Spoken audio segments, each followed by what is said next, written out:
That's twisted. And then later on, whenever I was 13, this was not so much physical abuse, but I would have to go into interviews constantly with priesthood holders. And I remember being 13 and my mom discovering that I had kissed a boy. And, oh yes, and he had sent me some inappropriate messages. So, but off we went straight away. There was a call like at midnight. Off we went to the church. And I had to sit across from this man who would ask me very personal questions at 13 years old. Where did he touch you? How did he touch you? Did you feel anything? Explain to me how that felt. You know, just absolutely disgusting things. And the entire time, my mother was not there, the door was shut, but she was down the hall. Just like whenever I was 8 years old being sexually abused, she was down the hall, my father was down the hall, but there was no one I could call for help because they were the ones that placed me in that situation. They enabled it. And that's not to say that later there was not, retribution, and we went to court and they fought hard to, have some type of a penalty for what was done for me. Their parents, they did do that. But they couldn't even recognize what the real problem was.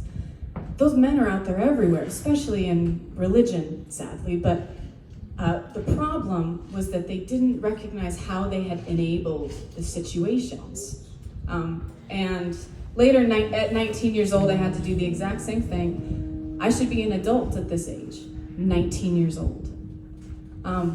But on my mission, I had to sit across from my mission president, and that's a whole nother long story of what had happened.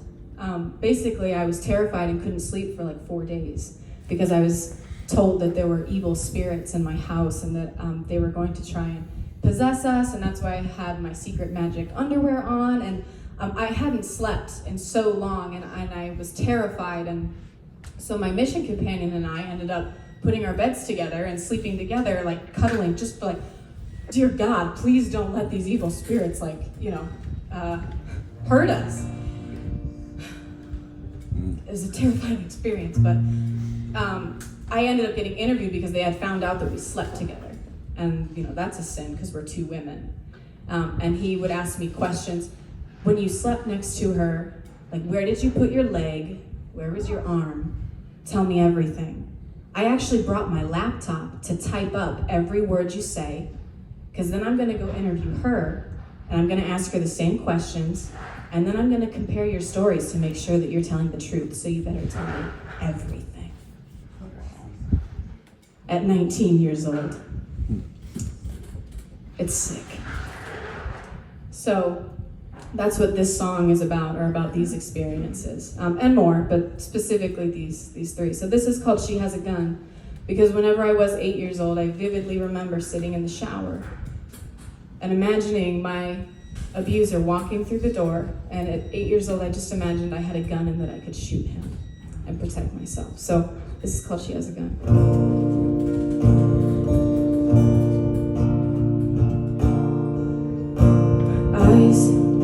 Slowly start to creep while she pretends to sleep.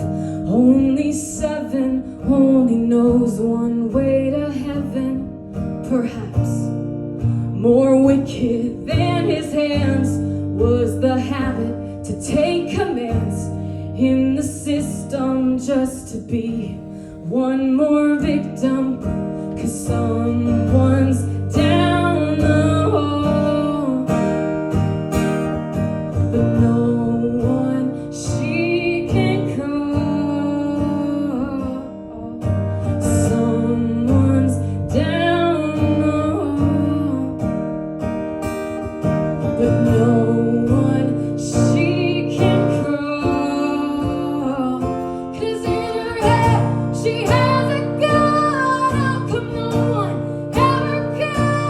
Her head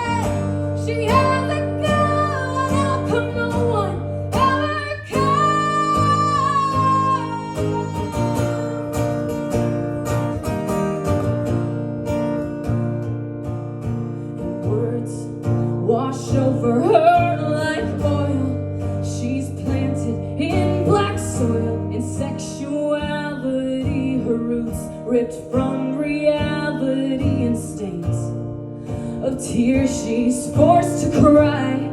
She'll bury them alive. It's a cleansing she must break.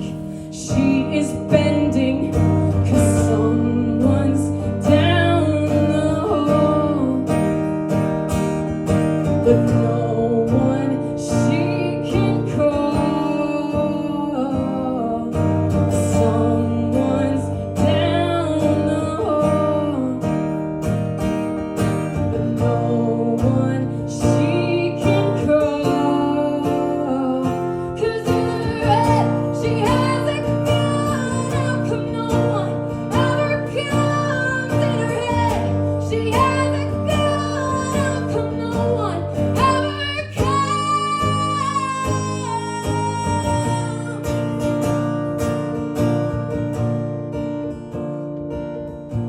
Truth is a drug. You take the wrong one, you get fucked up.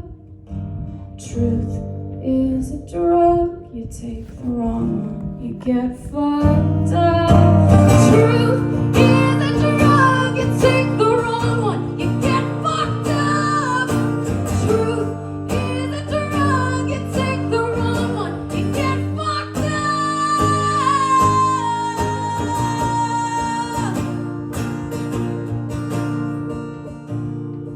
In her head, she has a gun. How come no one ever comes? In her head, she has a gun.